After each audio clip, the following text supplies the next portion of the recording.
So today we have to study. We will first revise what we studied yesterday, and then we will proceed further. So in short, we studied what energy is.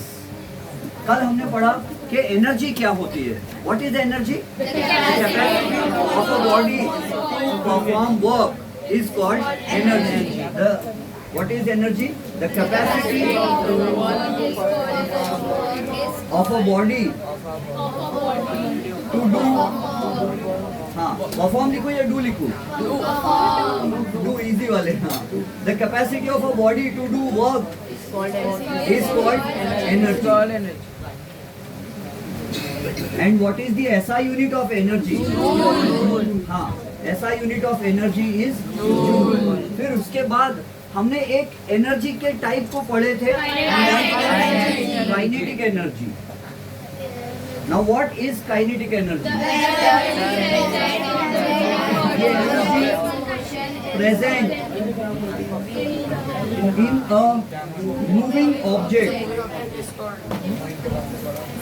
The energy present in a moving object is called kinetic energy. कोई भी object चाहे वो सीधी line में चल रहा हो या गोल घूम रहा हो, उसमें हमेशा काइनेटिक एनर्जी है जब तक वो मोशन में है. So the energy possessed by a body on account of its motion, the energy present in a moving object is called kinetic energy. And what is the formula for kinetic energy? Half mv square. Kinetic energy depends on mass. जितना भारी object होगा उसमें उतनी kinetic energy ज्यादा होंगी. एक Luna समझती है ना? एक लूना और एक टाटा सुमो, सपोज मान लो, ऐसा पॉसिबल तो मुश्किल है, लेकिन मान लो कि एक लूना और एक टाटा सुमो दोनों सेम स्पीड से चल रहे हैं, सेम स्पीड से. हालांकि लूना इतना नहीं कर सकती है, लेकिन suppose Luna and Tata Sumo दोनों सेम स्पीड से चल रहे हैं सीधी लाइन में, तो किसमें ज्यादा काइनेटिक एनर्जी है? तो टाटा सुमो में, क्योंकि उसका मास ज्यादा है. Kinetic energy depends on mass and it also depends on the square of velocity. मतलब जो चीज ज्यादा फास्टर चल रही है उसमें ज्यादा काइनेटिक एनर्जी है, और जो चीज धीरे धीरे चल रही है उसमें काइनेटिक एनर्जी कम है. तो मास पर भी डिपेंड करती है kinetic energy, and it depends on square of velocity. Velocity का स्क्वायर पे डिपेंड करती है. तो अब डिराइव करेंगे काइनेटिक एनर्जी का फॉर्मूला शॉर्ट में, कल की तरह रिवाइज कर लेंगे जल्दी से, फिर हम पोटेंशियल एनर्जी की तरफ चलेंगे. तो सी, काइनेटिक एनर्जी का फॉर्मूला हमको डिराइव करना है. Don't drink and derive. तो काइनेटिक एनर्जी का फॉर्मूला हाफ mv स्क्वायर कहाँ से आया, कैसे सॉल्व किया गया? तो एक शॉर्ट डेरिवेशन करेंगे. डेरिवेशन का मतलब होता है कोई चीज, कोई फॉर्मूला सॉल्व करके कोई फॉर्मूला बनाना. कोई formula, to make a formula is called a derivation, derive करना. तो देखो kinetic energy, work is equal to force into displacement. अगर दोनों सेम डायरेक्शन में फोर्स एंड डिस्प्लेसमेंट, तो ये फॉर्मूला लगेगा work is equal to force into displacement. अब फोर्स की जगह हम Newton second law of motion लगा सकते हैं, and we can write force is equal to mass into acceleration.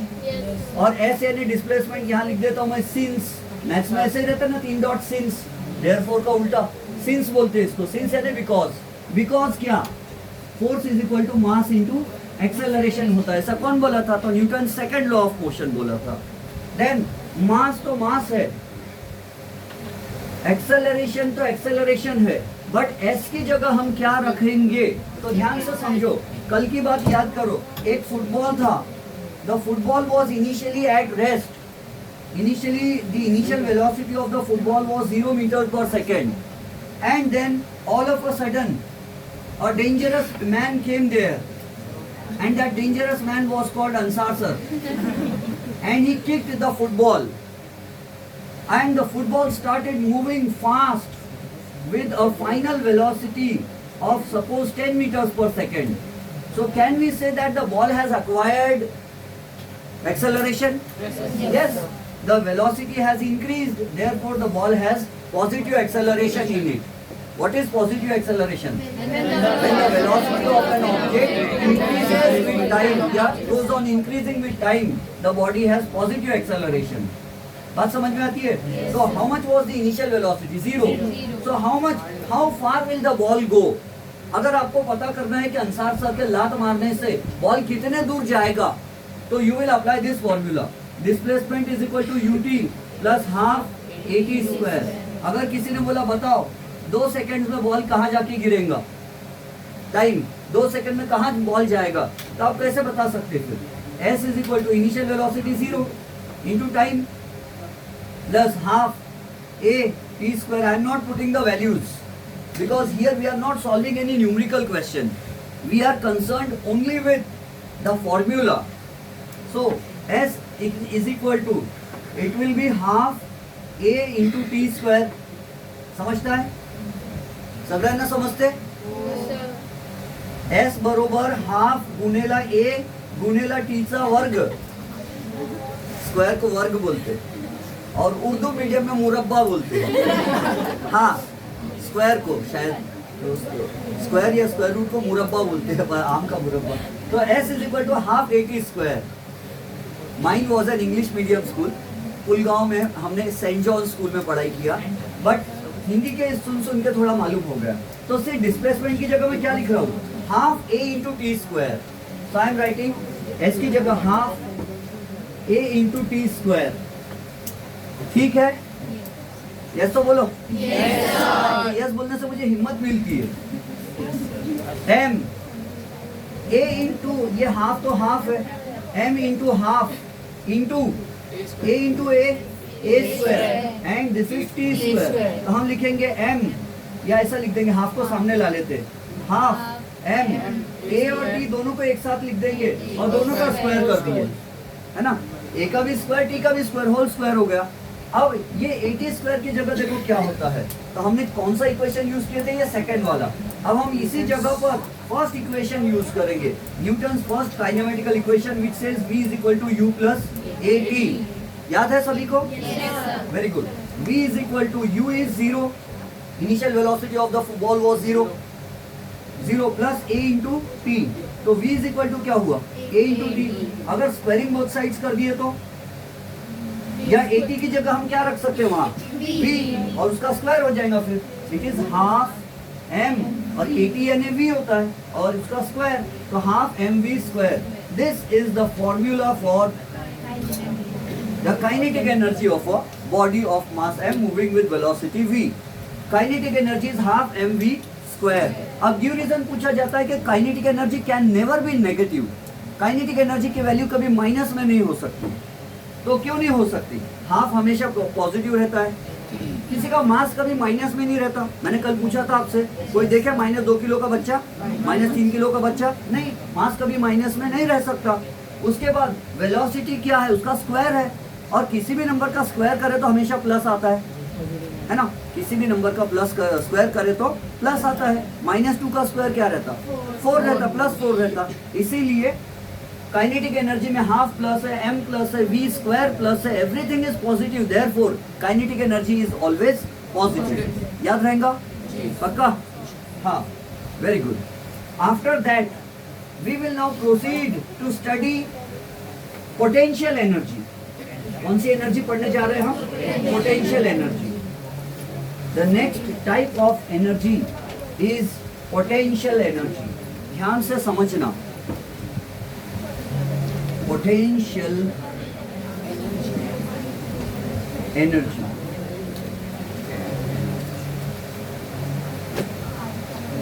इस दुनिया में पोटेंशियल एनर्जी कहां से पैदा होती है? पैदा नहीं होती, पहली बात, सॉरी, क्योंकि हम आगे पढ़ेंगे energy can neither be created nor be destroyed. Potential energy कहां से बढ़ जाती है, उसका कारण क्या है?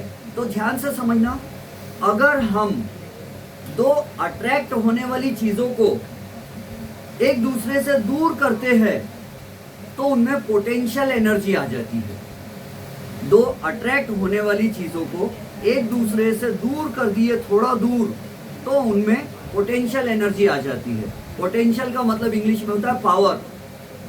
पावर, तो पावर वाली एनर्जी, और एनर्जी है मतलब पावर है, जिसमें एनर्जी रहती उसमें पावर भी रहता। तो कहने का मतलब यह है कि सपोज दो कारण है। पहला कारण समझ गए, दो अट्रैक्ट होने वाली चीजों को एक दूसरे से दूर कर दिए तो पोटेंशियल एनर्जी बढ़ जाती है। और दूसरा, दो रिपेल करने वाली चीजें, रिपेल नफरत, दो रिपेल करने वाली चीजों को जबरदस्ती एक दूसरे के पास लाया जाए तो भी पोटेंशियल एनर्जी आ जाती है। For example we have a magnet, और अगर किसी भी मैग्नेट की पोल खोली जाए तो आपको ये पता चलेगा कि उसमें दो पोल्स होते हैं, है ना। हालांकि पोल ये कॉन्सेप्ट फिक्टिशियस है, मैग्नेट वर्ड कहाँ से वगैरह वगैरह ये अभी अपना है नहीं टॉपिक। मैग्नेशिया एक गांव का नाम था, टर्की एक देश है, तुर्किस्तान, तुर्किस्तान इंग्लिश में टर्की बोलते हैं, वो एक देश है। वहां पर एक गांव था, उसका नाम मैग्नेशिया था, और वहां गांव में एक गुफा थी, केव, और वहां बहुत सारे पत्थर पत्थर रखे हुए थे। एक गाय बकरी चराने वाला शेपर्ड, उसके पास एक डंडा था गाय बकरी को मारने के लिए, चलो है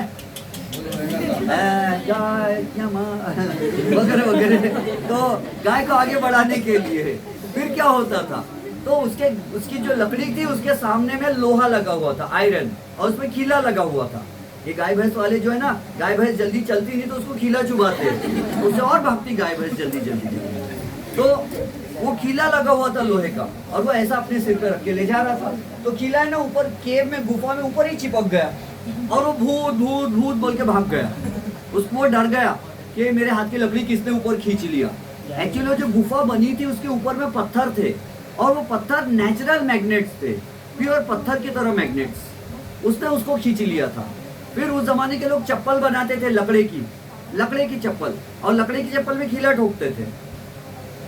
ये लकड़ी की चप्पल, और अंगूठा ऐसा रहता था, साइड में बेल्ट्स नहीं रहते थे। अंगूठा पैर का वो फंसाने के लिए आज भी आता है ना चप्पल में, पैर का उंगली और अंगूठा ऐसा, जानते ना क्या बोलते हैं, हाँ साधु वाली जो चप्पल आती है वो वाली रहती थी लकड़े की, इसमें पैर फंसाते थे वो। अब ये लकड़ा जो ऊपर है डंडा, ये कैसे रहेगा, तो ये वुडन लकड़ी की चप्पल और लकड़ी का हैंडल होता था, ये पैडल जो भी है, उसके अंदर नीचे से खीला ठोक के इसको फंसाते, तो जब चलते थे तो खीला ही उनका पत्थर पे ही चिपक जाता था, पैर ही नहीं उठ पाते थे अच्छे से। बहुत पावरफुल मैग्नेट थे। तो जाने दो। फिर चाइना के लोग आए और उन्होंने रिसर्च किए, और चाइना वालों ने फिर लकड़े के टुकड़े से, वुडन लकड़े का टुकड़ा लेते थे, उस पर मैग्नेट को बांध देते थे ऐसा, और ऐसा धागा रस्सी बांध देते थे, और जब वो शिप चलाते थे जहाज तो पानी में रख देते थे इसको ऐसा, और लकड़े के कारण मैग्नेट डूबता नहीं था। लकड़ा डूबता नहीं है ना पानी में, बाहर क्यों नहीं डूबता है हम बाद में पढ़ेंगे, बॉयंसी क्या है। और हम ये भी पढ़ेंगे कि लाइफ बॉय साबुन की स्पेलिंग लाइफ BUOY क्यों है, BOY क्यों नहीं, जिंदगी लड़का है ना, ऐसा क्यों नहीं है, BUOY बॉय यानी क्या होता है। और ये पढ़े लिखे लोग होते हैं क्या साबुन वाले, ये सब हम बहुत सोच समझ के नाम देते हैं। लक्स का मतलब क्या होता है, लाइट, लक्स का मतलब ग्रीक लैंग्वेज में लाइट होता है, और उनका इनडायरेक्ट मीनिंग है कि हमारी लक्स साबुन से मुंह धो गोरे हो जाएंगे, लाइट की तरह चमकेंगे। ये साबुन बनाने वाले लोग, अच्छा जाने तो ना, अपना टॉपिक से भटक जाएंगे अपन। तो सी, ये है नॉर्थ पोल साउथ पोल, और हमने यहाँ पर एक साउथ पोल और एक नॉर्थ पोल, ये दोनों। अब आपको बचपन से मालूम है कि north pole and south pole एक दूसरे को अट्रैक्ट करते हैं, तो ये दोनों अट्रैक्ट कर रहे हैं, लेकिन हम क्या कर रहे हैं, इनको दूर कर दे रहे, जबरदस्ती पकड़ के दूर कर रहे हैं। और दूर करने में हमको फोर्स लगाना पड़ रहा कि नहीं, लगाना पड़ रहा है। ये मिलना चाह रहे हैं, अट्रैक्ट होना चाह रहे हैं, हमको ताकत फोर्स लगा के सरकाना पड़ रहा, फोर्स लगा के डिस्प्लेसमेंट करे, मतलब हमने वर्क कर दिए, तो वो वर्क के कारण इसमें एनर्जी आ गई, पोटेंशियल एनर्जी आ गई। तो दो अट्रैक्ट होने वाली चीजों को दूर कर दिया जाए तो उनमें पोटेंशियल एनर्जी आ जाती है, और अगर छोड़ दिए तो काइनेटिक बन के फिर से मिल जाएंगे, समझ रहे हो। और दूसरा, ये नॉर्थ पोल है, ये साउथ पोल है, इस मैग्नेट को घुमा दिए हमने, और ये वाला जो ये नॉर्थ पोल है और ये साउथ है, ये दोनों रिपेल करते हैं एक दूसरे को, है ना। क्यों रिपेल करते, माइकल फैराडे ने क्या बताया कारण, के रिपेल करने का कारण क्या है, ये दोनों अट्रैक्ट क्यों करते हो, ये रिपेल क्यों करते हैं, ये आपको हायर क्लासेस में समझाया जाएगा, अभी अपने बजट का नहीं, अपन नहीं समझेंगे। सी, तो नॉर्थ पोल और नॉर्थ पोल एक दूसरे को रिपेल करते हैं, दूर भागते हैं एक दूसरे से। तो अगर ये दूर भागने वालों को पास में लाना पड़े तो क्या करना पड़ेगा, फोर्स लगाना पड़ेगा, है ना। ये नफरत करते एक दूसरे से, फिर भी इनको पास में लाने के लिए हमको फोर्स लगाना पड़ेगा, और इनका डिस्प्लेसमेंट करके इसको सरका के नजदीक लाना पड़ेगा। तो हमने फोर्स लगाया, डिस्प्लेसमेंट किया, दो रिपेल होने वालों को पास में लाया, तो इनमें पोटेंशियल एनर्जी आ जाएंगी। और अगर हमने हाथ हटा लिया अपने, तो पोटेंशियल एनर्जी फिर से काइनेटिक बनेगी और ये दूर भाग जाएंगे फिर से। बात समझ में आ रही? पक्का? दो अट्रैक्ट होने वाली चीजों को दूर किया जाए, एक दूसरे से थोड़ा दूर किया जाए तो पोटेंशियल एनर्जी आ जाती है। दो रिपेल करने वालों को पास लाया जाए तो भी पोटेंशियल एनर्जी आ जाती है। रहेगा ना ध्यान में? हीरो हीरोइन को देखते हैं हिंदी मूवीज में, इधर हीरो है इधर हीरोइन है, ये जाने तो आप बिगड़ जाओगे। तो ये समझ में आ गया? हाँ। और दुनिया की हर चीज क्या चाहती है? क्या अर्थ अपने को अट्रैक्ट करती है? सच में? हाँ, क्योंकि धरती अपनी माँ होती है, वो अपने को अट्रैक्ट करती है। और अगर अपन अर्थ से दूर जा रहे, बिल्डिंग पर फर्स्ट फ्लोर पर चढ़ गए, सेकंड फ्लोर पर चढ़ गए, तो अर्थ अपने को अट्रैक्ट कर रही है और अपन दूर जा रहे हैं अर्थ से, तो दो अट्रैक्ट, क्या अपन भी अर्थ को अट्रैक्ट करते? यस। न्यूटन का यूनिवर्सल लॉ ऑफ ग्रेविटेशन यही कहता है कि अर्थ हमको अट्रैक्ट कर रही है, हम अर्थ को अट्रैक्ट कर रहे हैं। हर चीज एक दूसरे को अट्रैक्ट कर रही है, हर चीज, चाहे लिविंग हो या नॉन लिविंग हो। तो सुनो, हम अर्थ को अट्रैक्ट कर रहे हैं, अर्थ हमको अट्रैक्ट कर रही है ना? तो दो अट्रैक्ट होने वाली चीजें एक दूसरे से अगर दूर हो जाए, तो अगर हम ग्राउंड फ्लोर से उठकर फर्स्ट फ्लोर पे चले जाए, फर्स्ट फ्लोर से चलकर सेकंड फ्लोर पर चले जाए, तो हम अर्थ से क्या हो रहे? दूर जा रहे हैं। हम अर्थ से दूर जा रहे हैं, और दूर जा रहे मतलब दो अट्रैक्ट होने वाली चीजें एक दूसरे से दूर हो रही, तो हमारी पोटेंशियल एनर्जी बढ़ जाती है। जब हम अर्थ से थोड़ा ऊपर फर्स्ट फ्लोर पे जाते हैं तो हमारी पोटेंशियल एनर्जी ज्यादा हो जाती है। सेकंड फ्लोर पर हमारी पोटेंशियल एनर्जी और ज्यादा हो जाती है।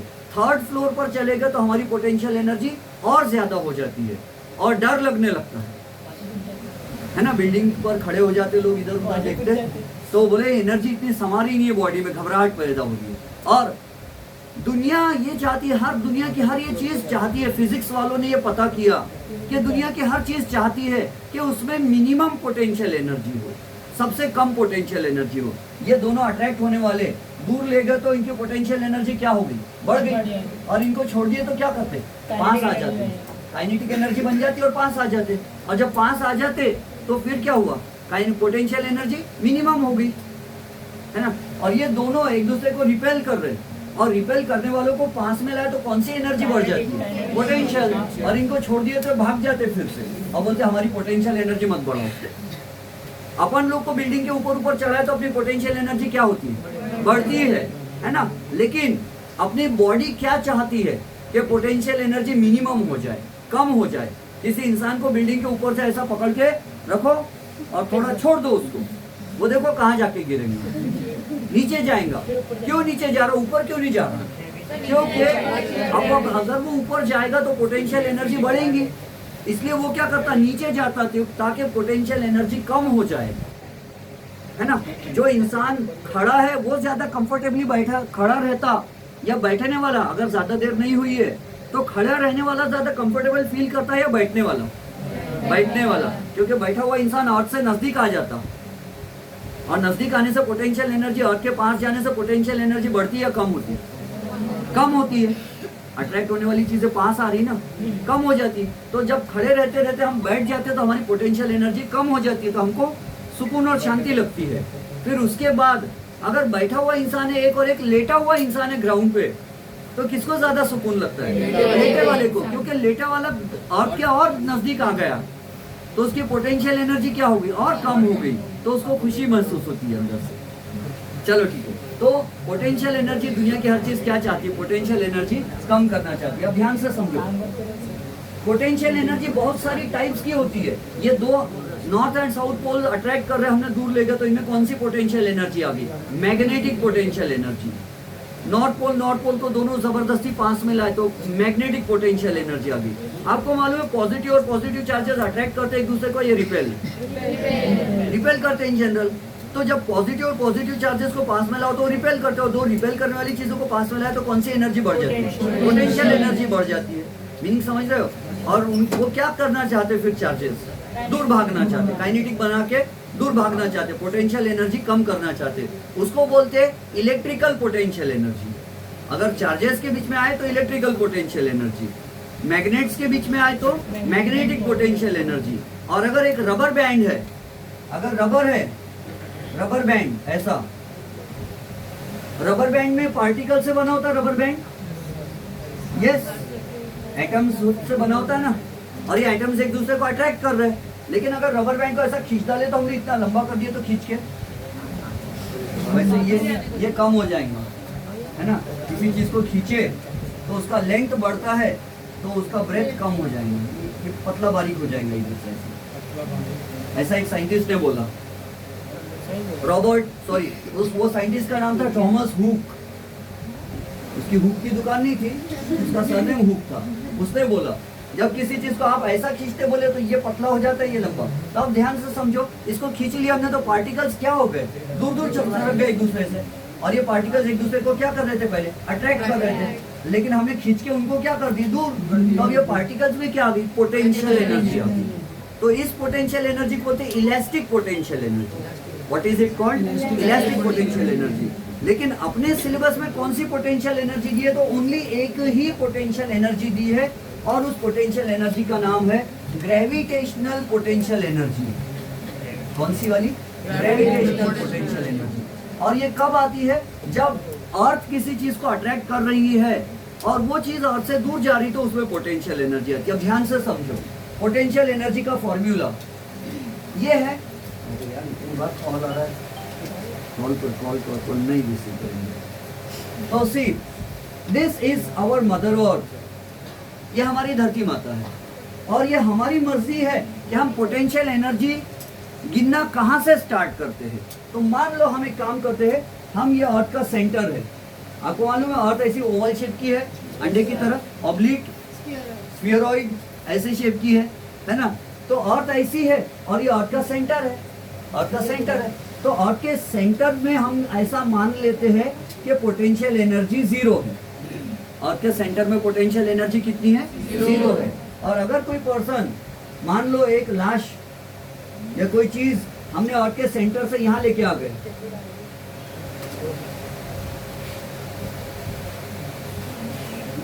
हमने किसी चीज को अर्थ के सेंटर से यहाँ ला ली है, हालांकि अर्थ के सेंटर में कोई चीज रुकती नहीं है, वो सब आप बाद में पता करेंगे। लेकिन मान लो थोड़ी देर के लिए कि अर्थ के सेंटर में कोई चीज रुकी हुई थी।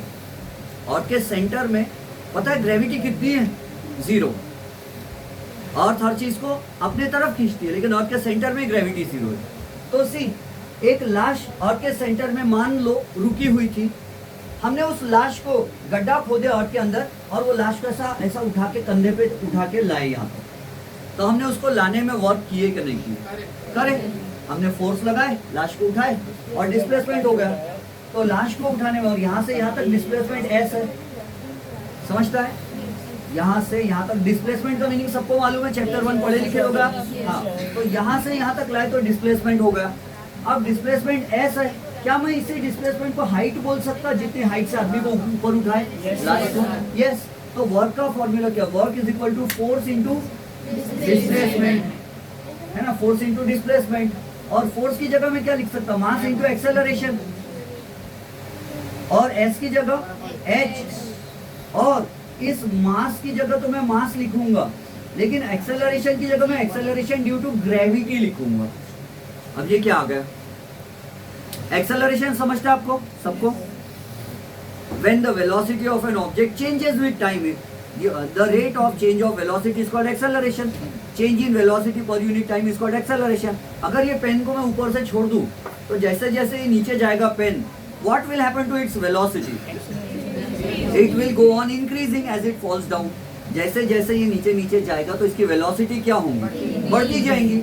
अब वेलोसिटी बढ़ती जा रही है, मतलब इसमें क्या है, एक्सेलरेशन है। और वेलोसिटी क्यों बढ़ रही है, क्योंकि ग्रेविटी खींच रही है नीचे।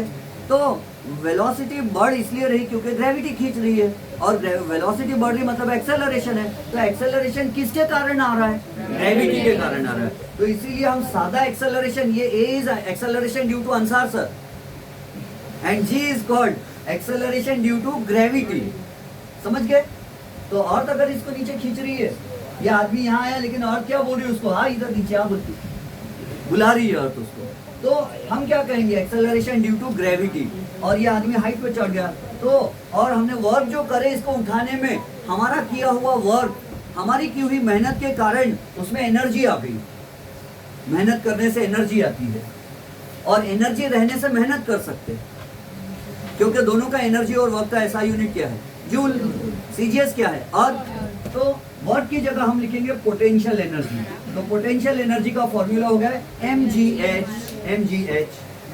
चंकी चाट मसाले, बुड्ढे अंकल, पार्ले जी का बच्चा अभी तक बड़ा ही नहीं हो रहा और वो बुड्ढे अभी तक अंकल मर ही नहीं रहे, है ना। देश में दो ही चीजें बदल रही नहीं बोलते, ये पार्ले जी वाला बच्चा बड़ा नहीं हो रहा बोलते और वो mgh वाले अंकल मर रहे नहीं। तो mgh नहीं, वो mdh है, लेकिन याद रखने के लिए अपन mgh बोलते हैं। तो पोटेंशियल एनर्जी किस पर डिपेंड करती है, mass and acceleration due to gravity and कितने हाइट पर चढ़ गए हम उस पर। अब बताओ, ये लाश यहाँ पर थी, लेकिन इस लाश के घर वाले आए और बोले इसको अभी कब्रिस्तान मत ले जाओ, बोले पहले आप इसको अपने घर के, इसकी बहुत इच्छा थी बोले कि नया घर बन रहा तो वहां जाके थोड़ा देर आराम करना। तो वो जीते जी आराम नहीं कर सका, तो हम उसको फर्स्ट फ्लोर पे ले जाके लेटाएंगे बोले।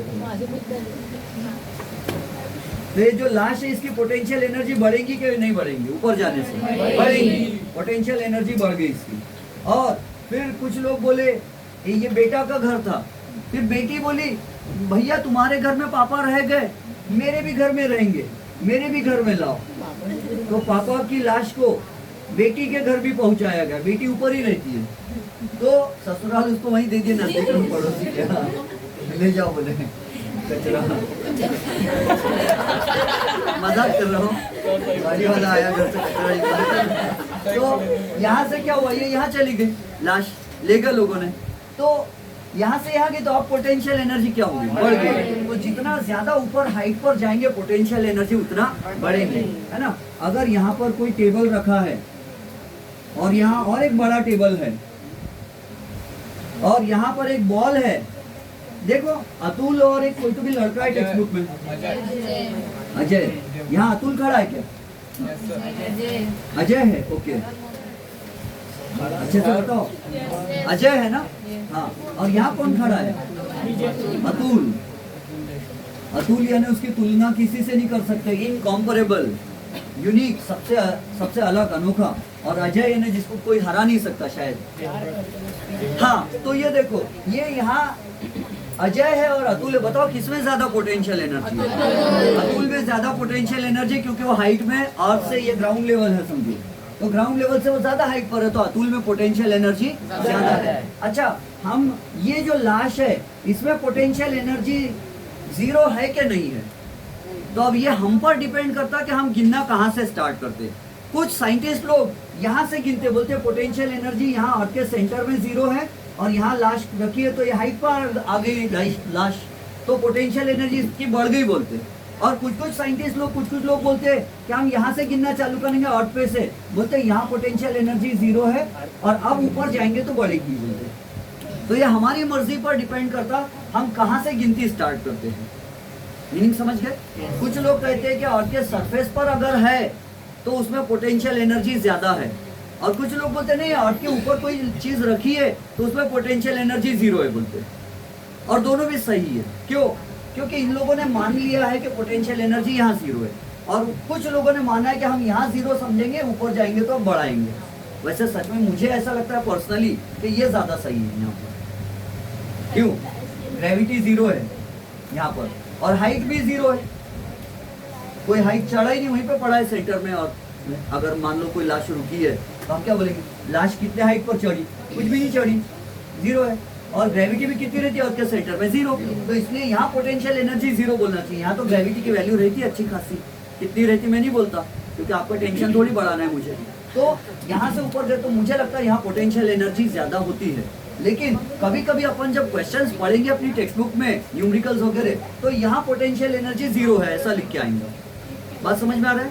तो टेक्स्ट बुक गलत है क्या? नहीं, उन्होंने यहाँ से गिनती शुरू की है और हम यहाँ से गिनती शुरू कर रहे हैं, दोनों सही अपनी अपनी जगह। तो पोटेंशियल एनर्जी का फॉर्मूला कैसे डिराइव हुआ समझ गया? कितना छोटा डेरिवेशन, 2 स्टेप्स का। Potential energy is mgh। और एक बॉल भी रखा है, कुछ तो भी पूछा है टेक्स्ट बुक में, देखो वहाँ बॉल भी रखा है शायद।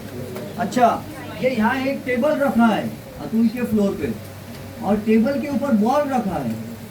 टेबल भी अतुल से बड़ा है शायद, नहीं क्या? मैं बड़ा कर देता जनरल। ये बॉल है। अब बताओ सबसे ज्यादा पोटेंशियल एनर्जी बॉल में है या अणु में? बॉल में। उससे कम पोटेंशियल एनर्जी अणु में, और उससे भी कम पोटेंशियल एनर्जी अजय। देखो वहाँ टेक्स्ट बुक में क्या लिखा है, पोटेंशियल एनर्जी इज रिलेटिव, लिखा है टेक्स्ट बुक में। पोटेंशियल एनर्जी इज रिलेटिव, यानी पोटेंशियल एनर्जी हमारी रिश्तेदार होती है, नहीं, कंपैरेटिव। हम यहाँ से भी कंपेयर कर सकते हैं, इसको जीरो समझ सकते हैं अर्थ के सेंटर से, या यहाँ इसको जीरो समझ सकते हैं, हमारी मर्जी। तो चलो ठीक है, अब हम क्या पढ़ेंगे, पोटेंशियल एनर्जी तो समझ गया। कोई न्यूमेरिकल क्वेश्चन वगैरह पढ़ना चाहिए क्या? नहीं पढ़ना चाहिए। क्या बच गया? ओ, मेरा समय पूरा हो गया, अब मुझे जाना होगा यहाँ से, तो रोक दो लेक्चर।